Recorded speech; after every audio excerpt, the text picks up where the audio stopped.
యేసయ్య నామానికి మహిమ కలుగునుగాక. వింటున్న మీ అందరికీ కూడా యేసయ్య నామంలో మీ అందరికీ నా ప్రత్యేకమైన వందనాలు. మన నోటి మాట ఎలా ఉంటే బాగుంటుంది? బుద్ధిమంతులుగా ఉంటే ఎలా మాట్లాడతాం మనం?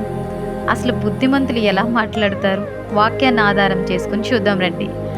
మృదువైన మాట కలిగి ఎంత క్రోధమునైనా చల్లార్చే విధముగా ఉంటారు. సామెతలు 15వ అధ్యాయం 1వ వచనంలో రాయబడింది.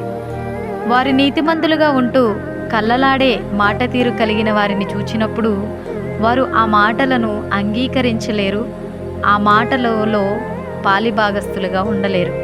సామెతలు 13వ అధ్యాయం 5వ వచనంలో రాయబడింది. బుద్ధిమంతుడుగా ఉన్న వ్యక్తిలో ఉన్న గొప్పతనం 10 మందిలో ఉన్న తన పెదవులను మూసుకొని ఉంటాడు. సామెతలు 10వ అధ్యాయం 19వ వచనంలో ఈ విధంగా రాయబడింది. నీతిమంతుని యొక్క నాలుక ప్రశస్తమైన వెండి వంటిది. నీతిమంతుని యొక్క మాటలు ప్రశస్తమైనవిగా ఉంటాయి. సామెతలు 10వ అధ్యాయం 20వ వచనంలో రాయబడింది. నీతిమంతుని యొక్క నోరు జీవపు ఊట. వారి నోట్లో నుంచి ఎంతసేపు మాట్లాడినా జీవం కలిగిన దేవుని మాటలే వస్తాయి. సామెతలు 10వ అధ్యాయం 11వ వచనంలో ఈ విధంగా రాయబడింది. జ్ఞానుల నాలుక ఆరోగ్యదాయకం.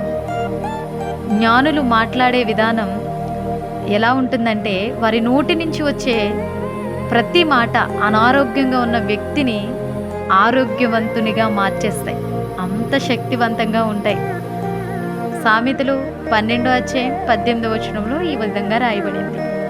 ఇంపైన మాటలు ప్రాణమునకు తేనెపట్టు వంటివి, అవి ప్రాణమునకు మధురమైనవి. సామెతలు 16వ అధ్యాయం 24వ వచనంలో ఈ విధంగా రాయబడింది. ఎక్కడ ఉన్నా ఏ చోట ఉన్నా మితముగా ఉప్పు వేసినట్లుగా మాట్లాడేవారిగా ఉంటారు. సామెతలు 17వ అధ్యాయం 7వ వచనంలో ఈ విధంగా రాయబడింది. నోటితో మాట్లాడుతున్నప్పుడు నాలుకను భద్రం చేసుకుంటూ కొన్ని శ్రమల నుండి వారి ప్రాణాల్ని కాపాడుకునేవారిగా ఉంటారు. ఎందుకంటే నేను నోటి మాటను బట్టి నీవు పట్టబడతావని దేవుని వాక్యం చెప్తుంది. అందుకనే బుద్ధిమంతులుగా వారు ఎక్కడున్నా వారి నోటి మాటలను భద్రముగా కాచుకుంటూ ఉంటారు. సామెతలు 21వ అధ్యాయం 23వ వచనంలో రాయబడింది. ఎదుటి వ్యక్తి ఏమి చెప్తున్నాడో పూర్తిగా వింటూ సత్యం చెప్పేవారిగా ఉంటారు. సామెతలు 21వ అధ్యాయం 28వ వచనంలో ఈ విధముగా రాయబడింది.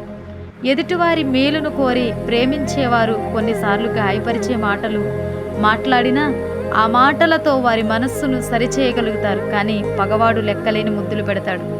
ఇస్కరియోతు యోధావలే. సామెతలు 27వ అధ్యాయం 6వ వచనంలో ఈ విధంగా రాయబడింది.